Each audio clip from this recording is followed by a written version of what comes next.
ঈদে বাইরে তেমন একটা ঘোরা হয়নি, প্লাস হচ্ছে প্রচন্ড গরম চলতেছে ওয়েদার। দ্যাটস ওয়াই ছেলে চিন্তা করলাম যে আমরা বাসার আশেপাশে একটা সুইমিং কমপ্লেক্স রয়েছে আমাদের, দ্য বাবলস। এখানে একটা চক্কর মেরে আসি।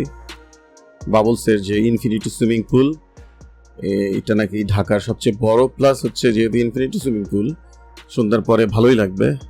দ্যাটস ওয়াই বাসা থেকে বের হয়ে আমরা একটা অটো পেয়ে গেলাম, এবং ঢাকায় তো অটো ছাড়া এখন চলাচল অসম্ভব। আর আমার বাসা যেহেতু মিরপুর 10 নম্বরে, মিরপুর 10 নম্বর থেকে এটা হচ্ছে চিড়িয়াখানা রোডের ঈদগাহ মাঠ নামে যে জায়গাটা, তার পাশেই। সেহেতু 10-12 মিনিটের রাস্তা। দেন বাপ ছেলে গল্প করতে করতে আমরা সামনের দিকে আগাই গেলাম। আর যেটা হচ্ছে যে আমরা চিন্তা করেছিলাম যে বাবলস যে বিল্ডিংয়ে, ওই বিল্ডিংটা 16 তলায়, যেহেতু বাবলস ওঠার সময় আমরা একটু ক্যামেরা করবো, ভিডিও করবো, বাট সুযোগ ছিল না। দেন বাবলসে আমরা উঠে গেলাম লিফটের 16 তলায়, ছাদে আর কি। দেন দেখলাম এই অবস্থা, মানে প্রচুর লোকজন, অ্যান্ড মানে কেউ খেলছে, কেউ রেস্টুরেন্টের জন্য খাবারের জন্য ওয়েট করতেছে। এবং আমরা তখন সুইমিং পুলের টিকিট কাটলাম। সুইমিং পুলের টিকিট আজকে নিল হচ্ছে 450 করে। অন্যান্য সময় ডিসকাউন্ট দেয় অথবা দেয় না, যাই হোক। দেন আমরা সুইমিংয়ের উদ্দেশ্যে রওনা দিলাম। আয়ান খুবই এক্সাইটেড ছিল সুইমিং পুলে যাওয়ার জন্য, আমিও ছিলাম মোটামুটি।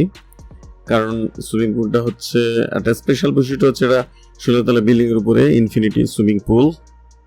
আর মানে সুইমিং পুলে নামলে একটা সাইড পুরো ওপেন, অনেক দূর পর্যন্ত দেখা যায়, জিনিসটা ভাল লাগে।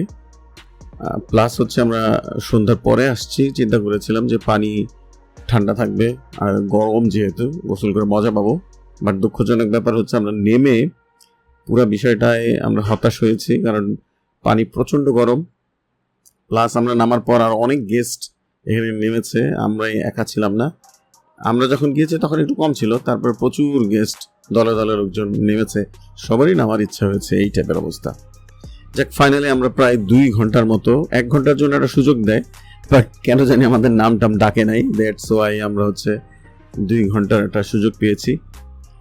অ্যান্ড আমাদের সুইমিং কমপ্লিট করে আমরা বের হয়ে চিন্তা করলাম যে আমরা দ্য বাবলসেরই যে রেস্টুরেন্ট আছে ওইখানে বসে কোনো একটা খাবার অর্ডার দিয়ে দিব। বাট পরিস্থিতি এমন হয়েছে, প্রচুর মানুষ, প্রচুর অর্ডার হচ্ছে, অ্যান্ড ওনারা কুলাইতে পারছে না, মানে টাইমলি কোনো খাবার ওনারা সার্ভ করতে পারছে না, এটা আমরা সরাসরি বলে দিল। দেন আমরা সিদ্ধান্ত নিলাম তাহলে আশেপাশে চলে যাই, এবং বাবলস থেকে বের হয়েই যেটা সবচেয়ে কাছের হোটেল সেটা হচ্ছে আবেশ, মিরপুরের বিখ্যাত আবেশ হোটেল। আবেশ হোটেল থেকে আমরা আমাদের রাতের খাবারের জন্য প্রয়োজনীয় কিছু খাবার কিনে নিলাম, এবং এগুলো আমরা পার্সেল নিলাম। আর ওইখানে বসে থাকা অবস্থায় আবেশের যে বিখ্যাত গরুর দুধের চা, এটা কোনো মতেই মিস করা যাবে না।